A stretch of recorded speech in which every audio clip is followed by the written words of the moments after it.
آج کی ویڈیو میں ہم جانیں گے کہ ہمیں کسی پرفیوم کی خوشبو اچھی یا بری کیوں لگتی ہے، کیا وجہ ہے کہ ہم بعض خوشبوؤں کو پسند اور بعض کو ناپسند کرتے ہیں۔ اس سوال کا جواب یہ ہے کہ یہ انسان کا دماغ ہی ہے جو پسند اور ناپسند کا فیصلہ کرتا ہے۔ اس ویڈیو میں ناظرین کی دلچسپی کے لیے ان وجوہات کو بیان کیا جا رہا ہے جو خوشبوؤں کے حوالے سے پسندیدگی اور ناپسندیدگی کی وجہ بنتی ہے، اور یہ بھی جاننا ضروری ہے کہ اس پورے عمل میں دماغ کا کیا کردار ہوتا ہے۔ تو آئیے تفصیل سے جانتے ہیں۔ اگر ویڈیو پسند آئے تو ویڈیو کو لائک اور چینل کو سبسکرائب ضرور کیجیے گا۔ قوت حافظہ کا کردار۔ کسی بھی خاص قسم کی خوشبو کا براہ راست تعلق سونگنے کے حصے سے ہوتا ہے جو ایک طرح سے فطری یادداشت سے جڑے ہوتے ہیں۔ دماغ میں موجود سونگنے کے اعصاب کا رابطہ براہ راست حافظے کے مرکز سے ہوتا ہے۔ کسی بھی بو کا تعلق یادداشت سے ہوتا ہے، جس سے یہ واضح ہوتا ہے کہ بچپن سے کسی خوشبو یا بدبو کا حافظے میں پیوست ہو جانا اس حوالے سے اہم کردار ادا کرتا ہے۔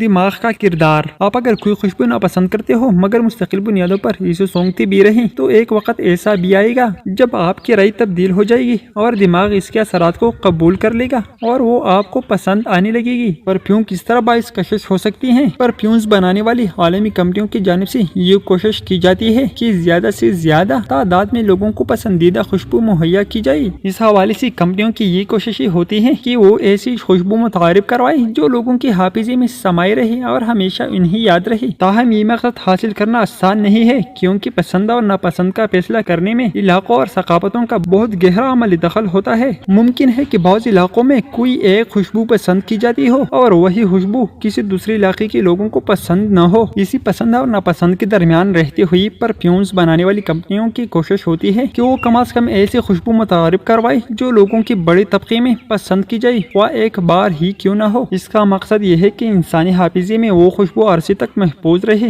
جس کی وجہ سے لوگ اسی خوشبو کو حاصل کرنے کے لیے تگ و دو میں لگے رہیں۔ اثر انگیز عوامل کے حوالے سے مروجہ پیشن کو بھی اثر انداز نہیں کیا جا سکتا کیونکہ بعض اوقات بڑے پیمانے پر متعارف کروائی جانے والی خوشبو لوگوں میں پسند کی جاتی ہے۔ اس کی واضح دلیل یہ ہے کہ حال ہی میں متعارف کروائی گئی زنانہ پرفیوم میں پھولوں کی خوشبو غیر معمولی طور پر زیادہ ہے، جبکہ مردوں میں برسوں سے ہوڑی پرفیوم جیسے عود، عنبر وغیرہ کو ترجیح دی جاتی ہے، جس میں حال ہی میں کچھ پھولوں کی خوشبوؤں کا اضافہ کیا گیا ہے۔ ہمیں اپنی پرفیوم کی خوشبو کیوں نہیں آتی؟ کسی بھی خوشبو یا بو کا براہ راست تعلق ناک سے ہوتا ہے، جس میں قدرتی طور پر لگی ہوئی حسیاتی سینسرز کا کام ان میں تفریق کرنا اور الگ الگ کرنا ہوتا ہے، جس سے ہر طرح کی خوشبو کی شناخت ممکن ہو پاتی ہے۔ ناک کی حسیاتی اعصاب یا سینسرز دماغ کو وہ سگنل ارسال کرتے ہیں جن سے دماغ کا وہ مخصوص حصہ ان میں تفریق کر کے اعصاب کو پیغام ارسال کرتا ہے، جس سے خوشبو کی درجہ بندی ممکن ہوتی ہے۔ جہاں تک اپنی پرفیوم کا احساس زیادہ دیر نہ رہنے کا سوال ہے تو اس بارے میں ماہرین کا کہنا ہے کہ مستقل طور پر ایک ہی خوشبو سے اعصاب ان کے عادی ہو جاتے ہیں اور اس کی فعالیت میں کمی آ جاتی ہے۔ اگر اسے یوں کہا جائے تو یہ جاننا ہوگا کہ جو پرفیوم ہم روزانہ استعمال کرتے ہیں اسے حافظہ محفوظ کر لیتا ہے اور یوں اس کا احساس نہیں ہوتا۔ اس کا یہ مطلب ہرگز نہیں کہ وہ خوشبو جو ہم استعمال کر رہے ہیں اس کا اثر ختم ہو گیا،